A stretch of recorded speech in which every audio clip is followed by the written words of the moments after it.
Bonjour et bienvenue dans l'émission de voyance. Christophe, votre voyant, répond à toutes vos questions. Il s'appuie pour cela sur les tarots et sur son étonnante faculté d'intuition. Bonjour à tous et bienvenue sur le plateau de l'émission de voyance.com. Écoutez, je suis ravi de vous accueillir pour notre émission spéciale.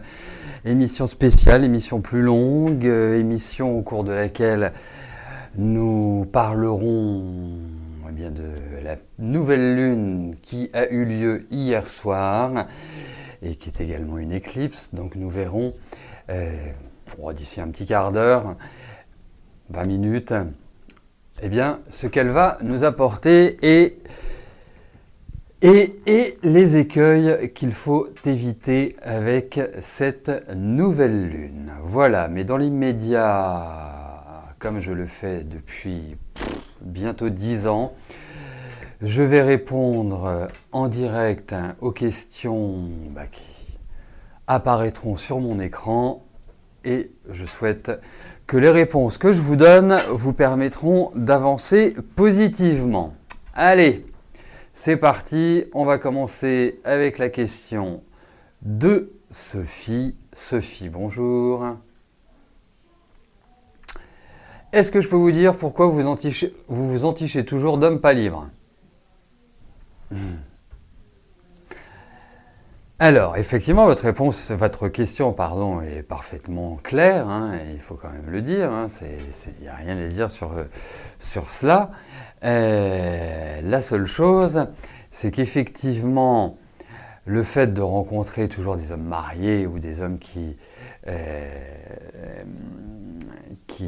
ne sont pas libres, ce serait plus aisé de le voir avec la numérologie ou l'astrologie, par exemple, ce qu'on appelle les phénomènes de répétition.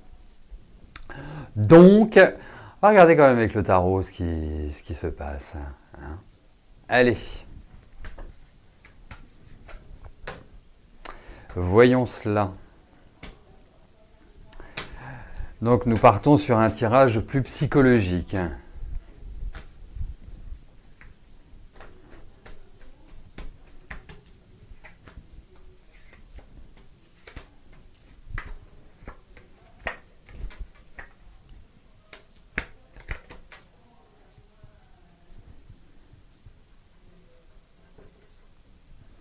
Alors, vous voyez, dans ce genre de questions et ce genre d'analyse, il y a un point qui est très important, c'est ce qu'on appellerait l'objectivité. C'est-à-dire avoir la capacité de regarder la réalité en face et de réfléchir à son fonctionnement. Alors, regardons plusieurs choses déjà, Sophie. Moi, j'ai quand même le sentiment que sur le plan affectif, même depuis votre plus jeune âge, même si vous êtes encore très jeune, puisque vraiment,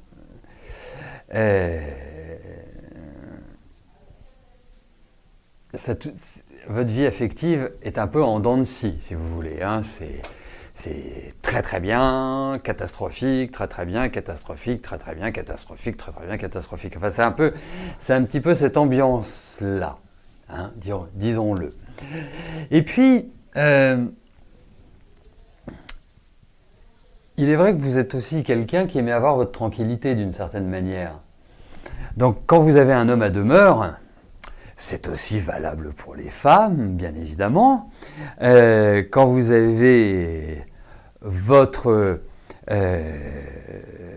âme sœur à la maison, vous pouvez pas vraiment faire ce que vous voulez. Vous êtes quelqu'un qui aimait plutôt faire ce que vous souhaitez, il faut le dire. Donc il y a une question de tranquillité, première chose. Et puis,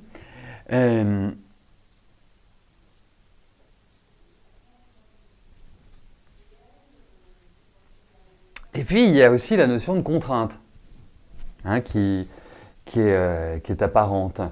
Et je pense que cette notion de contrainte par rapport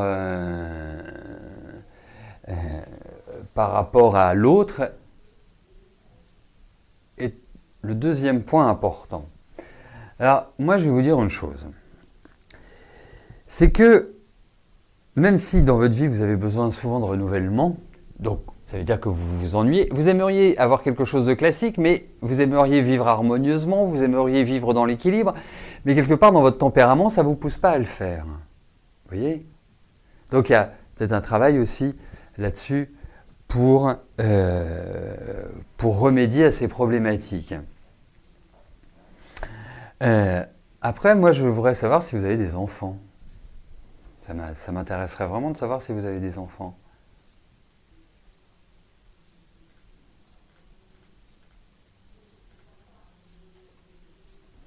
Et la chose est, c'est qu'à travers ces cartes, on a l'impression qu'il va y avoir un déclic. Vous voyez, comme si vous n'alliez pas avoir sur votre route un homme qui est déjà en main. Vous voyez, j'ai cette impression-là. Comme si le rythme allait être cassé. Donc voilà, mais je pense que c'est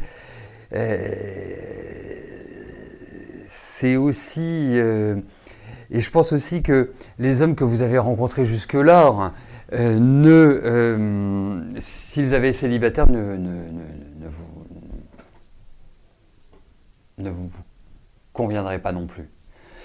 J'arrive pas à conjuguer, ne vous aurez pas convenu. Ne vous aurez pas convenu, voilà. J'ai cette... D'accord. Ne vous aurez pas convenu. C'est curieux ça. Donc, voilà, c'est une première analyse. Je pourrais aller beaucoup plus loin par la numérologie ou l'astrologie. Parce que ça révèle vraiment bien les phénomènes de répétition, le pourquoi. Mais je pense qu'il y a quand même une envie de tranquillité, même si vous en rêvez. Mais il y a une dichotomie entre l'envie et la réalité.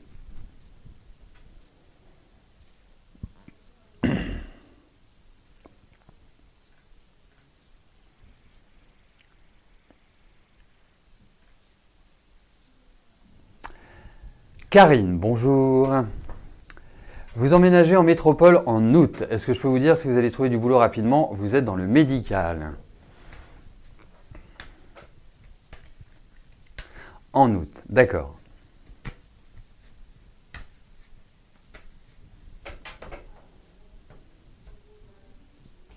Allez, voyons au niveau de votre travail ce qui va se passer.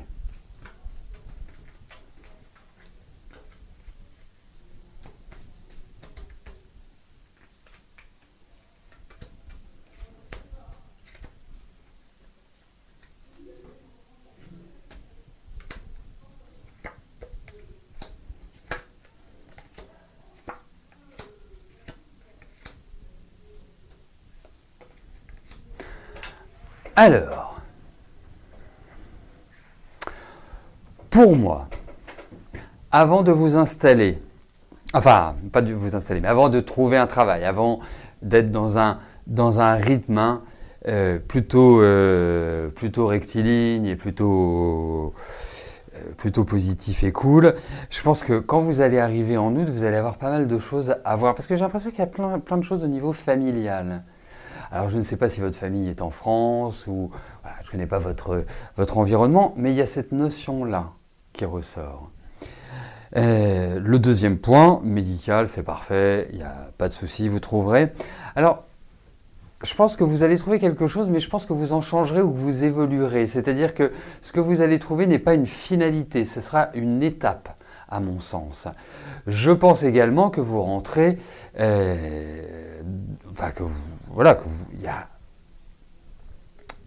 qu'il n'y a pas de souci pour votre travail. Parce que je pense que déjà vous êtes une grosse bosseuse. Je pense en plus vous passez bien, vous avez un contact qui me paraît agréable et qui me paraît souriant. Vous voyez? Donc, après ça n'enlève rien à votre émotionnel, hein, loin de là. Hein. Mais en tout cas, je trouve que la phase, même si toute cette première partie de l'année a pu être un peu sujette à des remises en cause, des questionnements nombreux et variés sur la vie en général, vous allez prendre un nouveau départ. C'est peut-être pas forcément aussi facile, aussi rapide que vous l'imaginez, mais en tout cas, ça ne m'apparaît pas comme étant problématique. Voilà, mais il y a quand même de la patience. Donc à mon avis, c'est pas avant 3-4 mois. Donc 3-4 mois, on est au mois de juillet, ça fait novembre, ça fait octobre, novembre.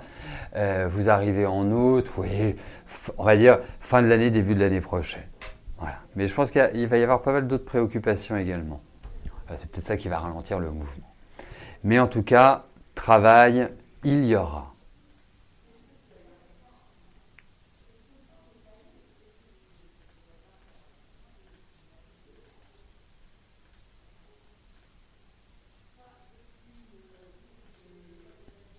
Marilyn, bonjour.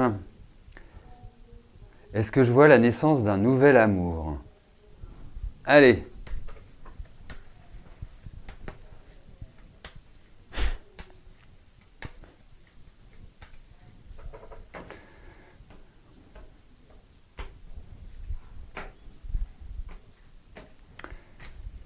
Allez, voyons cela.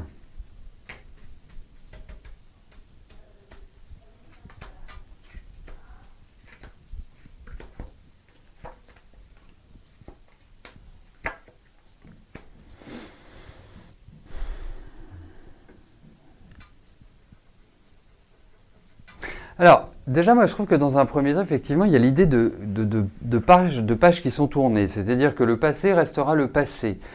Le passé n'existe plus. Le passé est passé. Voilà, tout simplement. Donc, ensuite, je pense aussi qu'il faille vous remettre un peu de ces petites cicatrices qui restent malgré tout un peu douloureuses sur le plan affectif. Voilà. Parce que je me demande même si vous ne vous posez pas la question en vous disant « est-ce que je ne serais pas mieux seul ?» Est-ce que vraiment retrouver quelqu'un serait une issue favorable? Donc déjà par rapport à ça, il y a pas mal de questionnements. Donc je trouve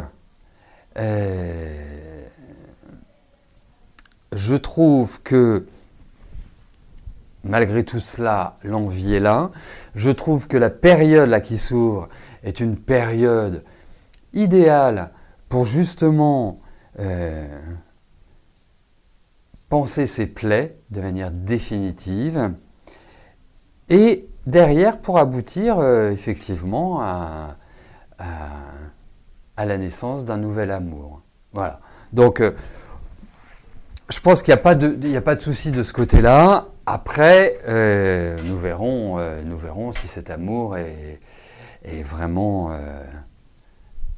le grand amour ou si c'est une aventure comme ça qui traverse votre vie. Voilà, mais en tout cas, la porte n'est pas fermée, loin de là.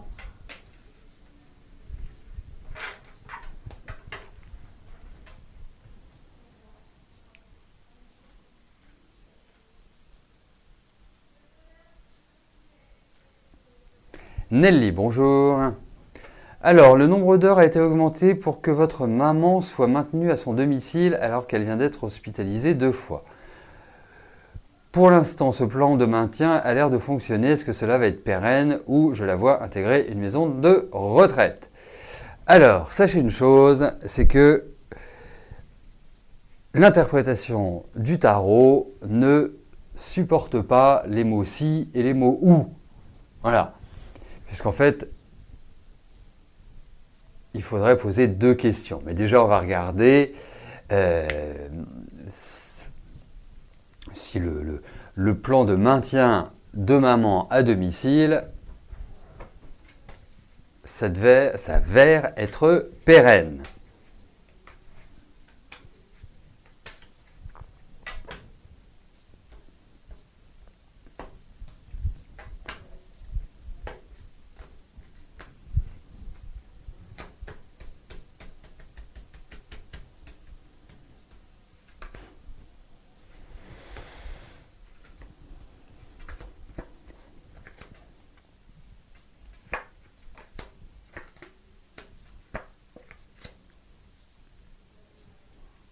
Écoutez, déjà, ce que je trouve super, c'est que tout le monde y met de la bonne volonté. Je parle des personnes qui s'occupent de votre maman. J'ai l'impression que c'est plutôt un bon environnement. Après, je pense aussi que, je ne sais pas quel âge a votre maman, 84 ans, je pense aussi que ça n'ira pas jusqu'à la fin de ses jours. Dans le sens où il y a peut-être une sorte de détérioration ou une nécessité que votre maman soit prise en charge d'une autre manière, c'est-à-dire plutôt à temps complet. Enfin, je ne sais pas, est-ce que c'est une maison médicalisée, est-ce que c'est un EHPAD, enfin en tout cas, il y a l'idée d'un autre environnement parce que ça risque d'être compliqué à gérer pour le personnel qui s'occupe de votre maman. Voilà. Mais pour l'instant, ça tient bien. Et puis, tête de mule comme elle est, je vais vous dire une chose, hein, elle est quand même bien, même si elle a des soucis de santé, elle garde son autorité, je trouve. Mais effectivement, au niveau de la mobilité, au niveau du cœur, il y a quand même quelques problématiques qui ressortent au niveau de ce tirage. Mais ce que j'apprécie, c'est cette bonne volonté qui existe. Voilà.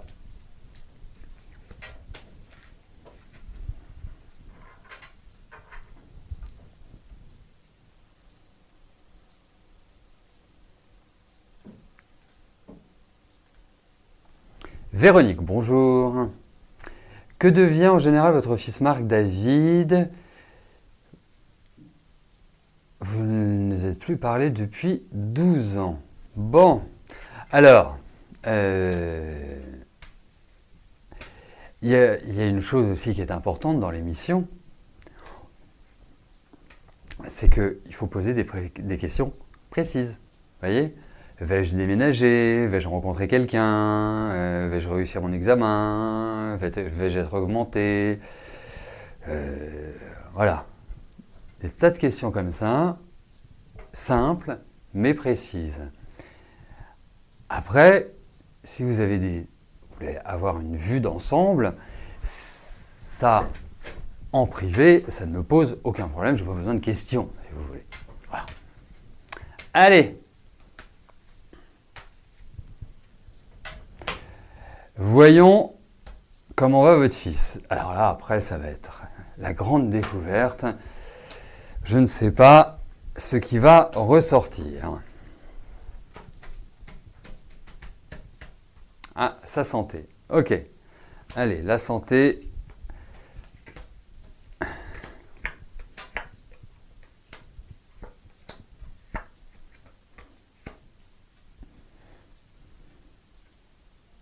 Il a quel âge? 35 ans? 35 ans. Bon, enfin, il va avoir 35 ans.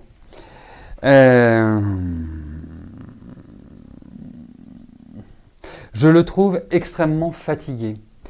Vous voyez, c'est très curieux. Je vais vous l'exprimer de cette manière-là.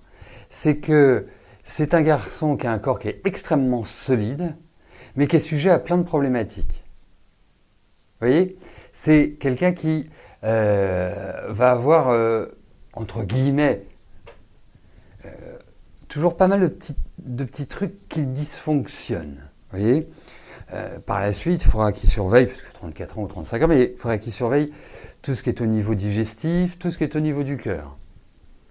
Voilà. Bon, quand il sera plus grand, enfin plus âgé, pas plus grand, c'est tout au niveau de l'ossature.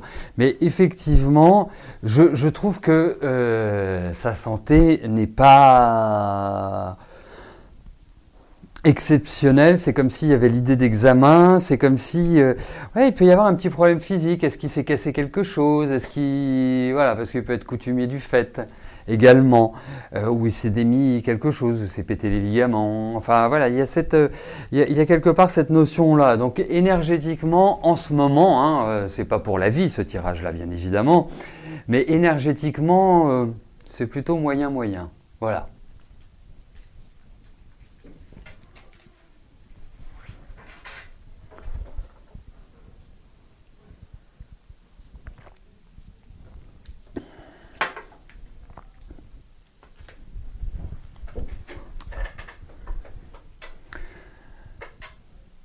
Aujourd'hui, nous allons découvrir ce que représente la nouvelle lune en Cancer. Bon, ce n'est pas un phénomène rare, hein, la nouvelle lune. Il y en a entre 12 et 13 par an. Donc, mais c'est toujours un moment crucial, important, puisque c'est le renouvellement des énergies. Donc déjà, sur le plan strictement astrologique, que représente une nouvelle lune?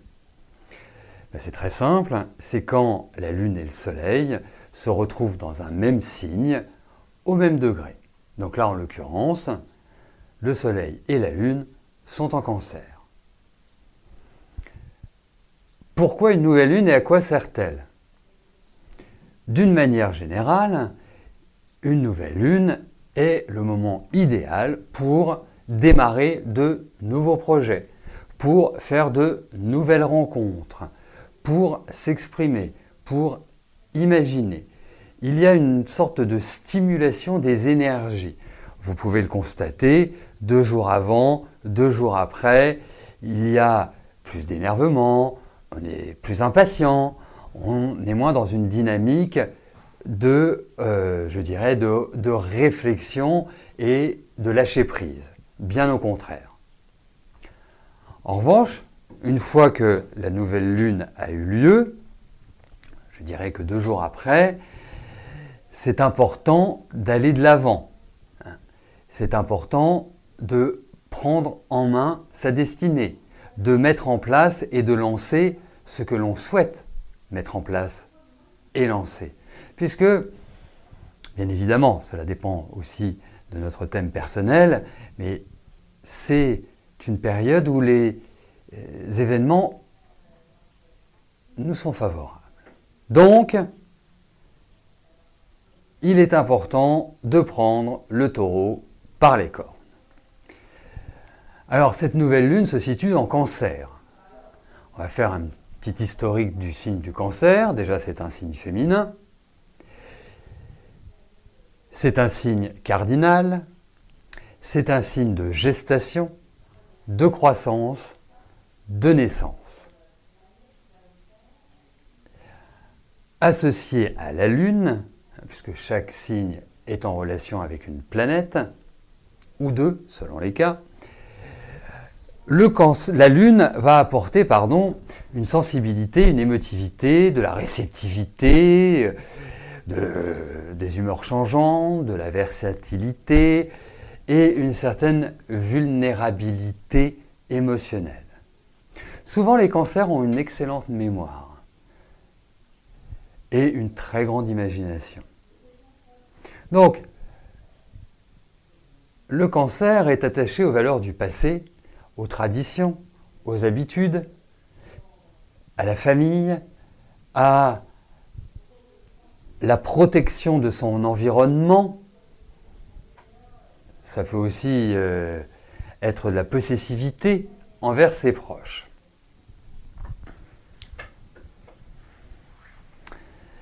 Et donc, cette nouvelle lune, que je trouve plutôt intéressante, et je vais vous expliquer pourquoi. Déjà, il y a de la douceur dans le cancer. Il y a une espèce de retrait naturel chez le cancer. Donc, ce n'est pas une nouvelle lune du type Scorpion ou du type Verseau ou du type Bélier qui est dans une espèce de punch, voire d'agressivité, de tonicité et de mouvement immaîtrisé. Le deuxième point, c'est que cette nouvelle lune qui est en cancer fait face à une triple conjonction entre Saturne, Pluton et le nœud sud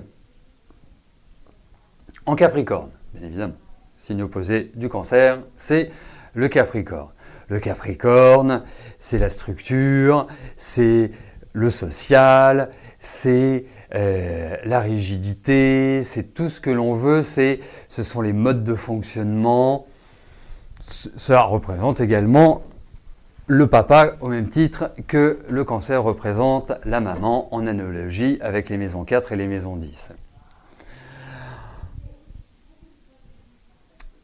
Donc Saturne-Pluton, les deux planètes, je dirais, les plus complexes du zodiaque, les plus dures aussi, elles ne font jamais dans la dentelle, opposées à ce qui est l'anima et l'animus, ce qui est le masculin et le féminin, ce qui représente notre vie extérieure et notre vie intérieure.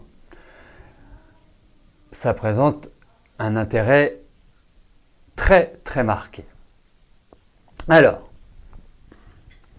voyons ce que représente cette triple conjonction Saturne, Pluton, nœud sud, opposée à la triple conjonction Soleil, Lune et nœud nord.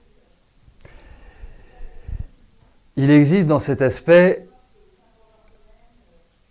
quelque chose d'important plus sur le plan sociétal, qui va dépasser notre propre personne, notre propre individualité. Lorsque l'on prend la conjonction Saturne-Pluton nœud sud, elle offre le choix soit de la conservation des anciens préceptes, de notre organisation collective, ou bien d'adapter, de transformer nos structures actuelles, nos références. C'est une sorte d'aspect où nous rentrons dans une forme de refonte complète. Il ne faut pas s'attacher aux anciens fonctionnements. Il faut aller de l'avant. Alors bien évidemment, comme c'est un aspect qui est quand même assez violent, ça signifie que l'on va trouver énormément de résistances, mais déjà des résistances personnelles, mais aussi des résistances de la part des autres.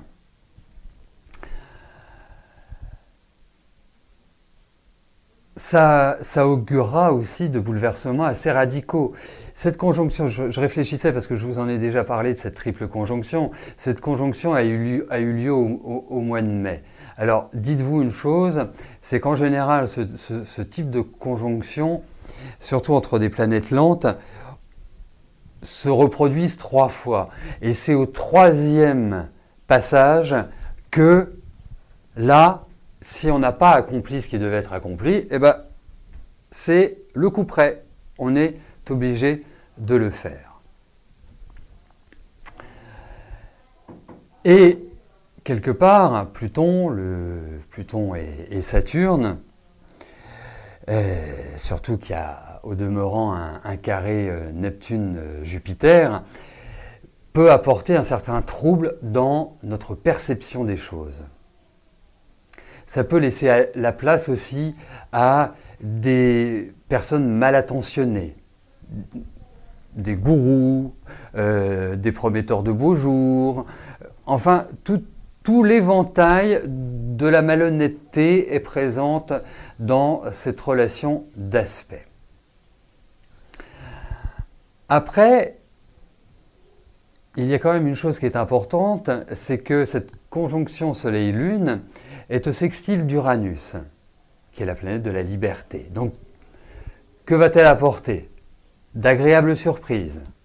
Ça nous permettra de prendre également notre indépendance, notre autonomie, de faire la part des choses par rapport à ce qui nous est proposé. Nous pourrons aussi faire de nouvelles rencontres et des personnes qui nous aideront, qui nous motiveront et qui nous permettront de nous réaliser. C'est une sorte d'apport de clarté et de nouveauté. Donc qui dit nouveauté dit l'inconnu. Il ne faut surtout pas repousser l'inconnu à ce moment-là. Nous avons aussi un autre aspect qui est très très intéressant dans cette nouvelle lune, c'est la conjonction Mars-Mercure qui est au carré d'Uranus. C'est un aspect que je trouve extrêmement dynamique, voire un peu trop. Car la relation, donc conjonction Mars-Mercure, c'est l'échange entre l'action et l'intellect. Et Uranus, l'envie de tout bousculer sans forcément prendre de gants. Il y a l'idée d'une forme de radicalité chez Uranus. On veut ça, on le prend, on veut faire ça, on le fait. Donc, le risque, c'est d'entrer dans une forme d'ébullition qui, mal maîtrisée, conduira à des actions irréfléchies, radicales, voire violentes. Selon chacun de nous, selon notre thème de naissance, et par exemple, on va regarder, cela les concernera, on va regarder les béliers, les balances, les capricornes, ensuite on va regarder les scorpions, les lions et les verseaux, tout ça du premier décan, donc début de signe. Cela peut mener à des discussions houleuses, voire des ruptures, des séparations. Le deuxième point, c'est que ça peut mener aussi à des risques accidentels par manque de lucidité et de réflexion. Si vous vous sentez énervé, que vous avez une contrariété, vous ne prenez pas votre voiture. Vous attendez tranquillement de redescendre un peu et après vous prenez votre voiture. C'est le type d'exemple. Pareil, si vous voulez chercher quelque chose qui est en haut d'un meuble et que vous montez sur un tabouret qui est un peu bancal, faites 5 mètres de plus et allez chercher un escabeau qui sera bien stable. Voilà, c'est mieux de passer 2 minutes à aller chercher l'escabeau plutôt que quelques journées à l'hôpital, voire quelques semaines. Donc, ce qui est important avec ces aspects, c'est de ne pas nous laisser aller à nos instincts primaires. Donc je vous dirais qu'en conclusion, les quelques jours qui nous sont proposés jusqu'à la rétrogradation de Mercure sont tout à fait idéaux pour aller tout azimut. Les signes qui sont favorisés sur cette période sont les poissons, pardon. Je ne voulais pas commencer par les poissons, mais ça y est, c'est fait, je commence par les poissons. Ceux qui sont également favorisés, ce sont les vierges. Vous avez également les taureaux, même si les taureaux du premier décan actuellement vivent pas mal de remue-ménage, c'est une période quand même de changement important pour nos amis taureaux. Et puis, les Gémeaux. Voilà, ce sont les signes qui sortent leur épingle du jeu pour cette nouvelle lune. Voilà, je vous le précise tout de suite, la semaine prochaine, nous verrons la rétrogradation de Mercure et nous verrons ce que peut apporter Mercure rétrograde, même si ceux qui me suivent depuis un certain temps ont déjà des notions sur la rétrogradation de Mercure, mais là où elle se situera, eh bien, change tout dans l'interprétation. Donc, à très bientôt pour de nouvelles aventures astrologiques.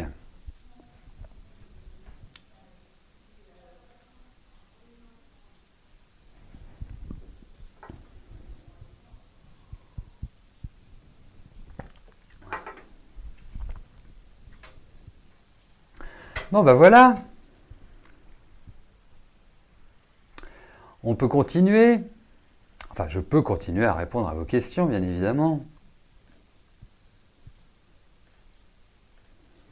Non, vous avez raison Madonna, vous avez tout à fait raison.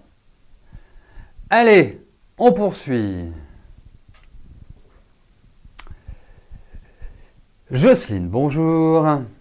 Votre situation financière est catastrophique. Est-ce que je vois une amélioration et dans combien de temps?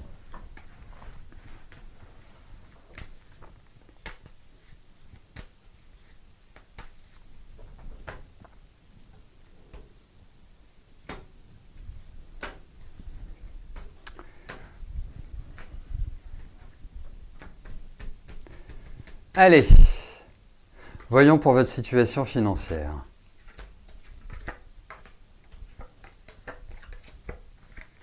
Bon, alors, pour moi, ça va s'améliorer. En tout cas, ça ne va pas se dégrader.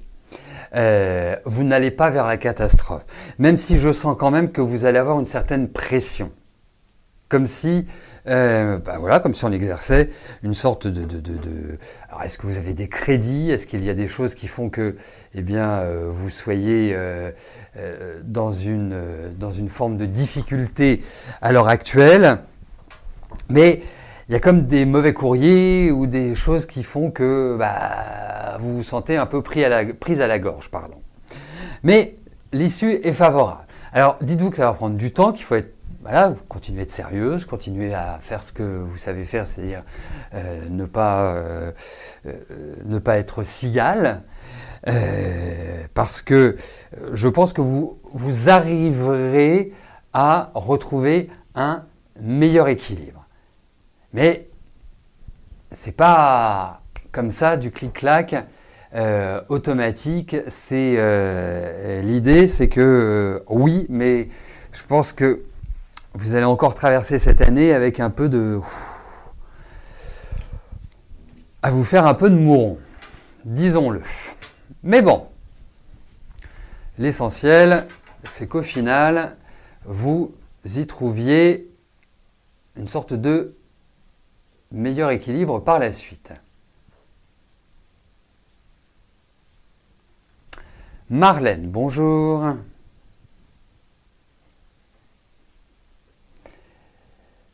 Est-ce que je vous vois déménager bientôt et trouver un lieu de vie épanouissant?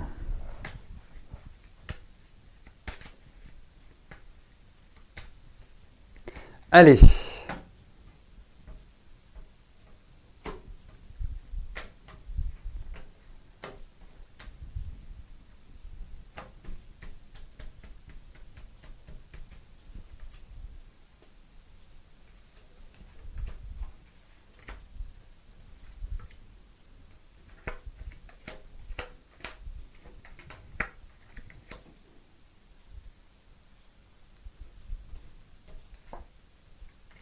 Alors, pour moi, il y a cette idée de déménagement, c'est indéniable. Je pense que vous êtes dans les starting blocks, que vous êtes prête. Je pense que vous allez avoir le temps aussi de préparer un peu vos bagages. À moins que vous décidiez de déménager très vite et que vous fassiez un autre déménagement dans la foulée, mais enfin ça paraît peu cohérent. L'autre point, c'est que j'ai l'impression que vous allez déménager vers une autre ville, vers un autre endroit que celui où vous vous trouvez actuellement. Il pourrait même y avoir un petit problème de budget par rapport à cela. Donc moi, je le vois plutôt tranquille, même si vous avez envie, ne vous précipitez pas. Hein. Soyez, assurez-vous que le bien que vous choisirez répond à vos critères.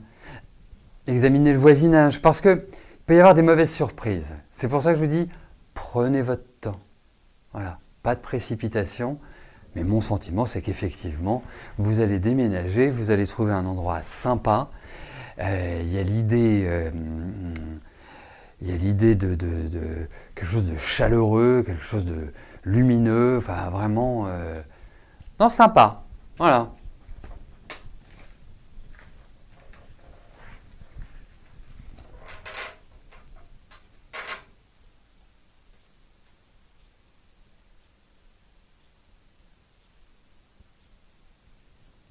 Corinne, bonjour. Votre fille semble avoir des problèmes avec les gens, tant les filles et employeurs parfois. Pourquoi?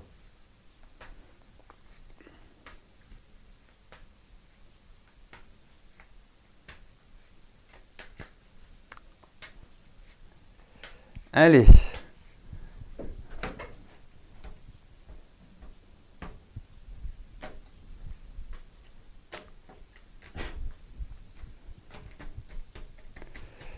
Allez, voyons pour votre fils.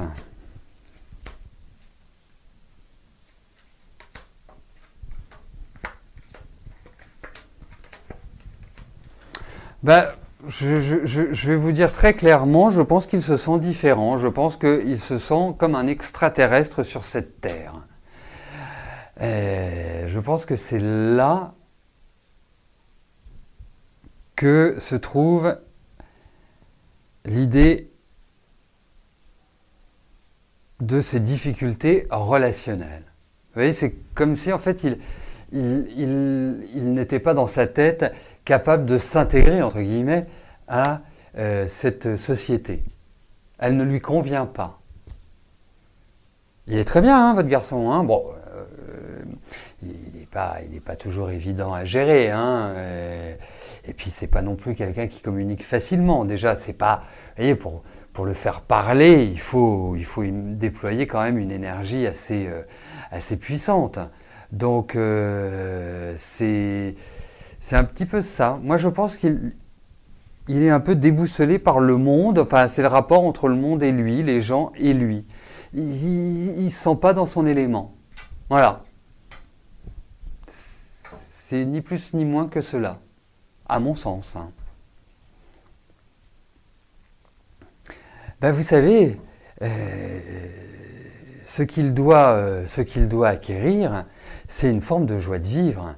Parce que je trouve que votre fils, même s'il est loin d'être âgé, très très loin, je trouve que votre fils a ressenti son enfance de manière très peu positive. Vous voyez ? Donc je pense que sa construction a été assez délicate. Après, j'ai l'impression que dans sa vie, il va y avoir une sorte de renouvellement. Parce que c'est quelqu'un qui a besoin d'amour, c'est quelqu'un qui a envie de donner de l'amour. Après, c'est un problème d'expression, tout simplement. Voilà.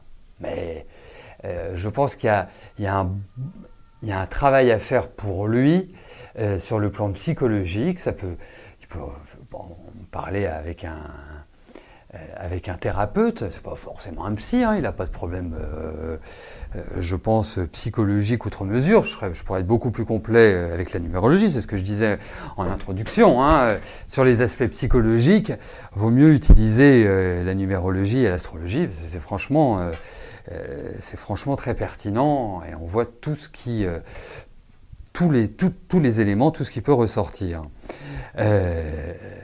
Mais je pense que ça lui ferait le plus grand bien.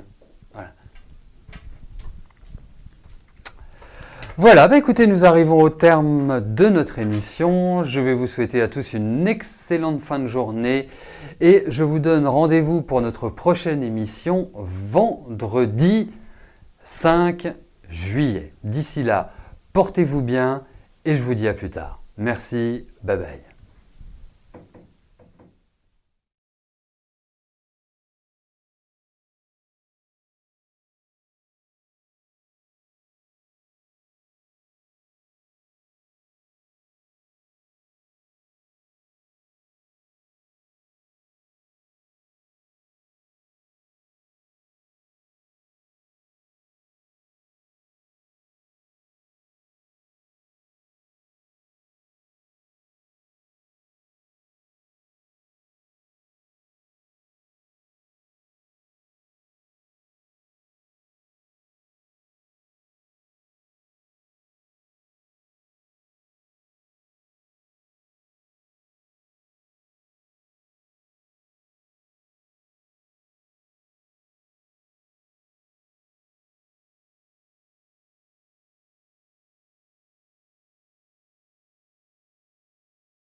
N'oubliez pas que du lundi au vendredi, à partir de 13h30, je réponds en direct à vos questions sur le site de l'émissiondevoyance.com et j'aborde avec vous tous les sujets qui vous tiennent à cœur.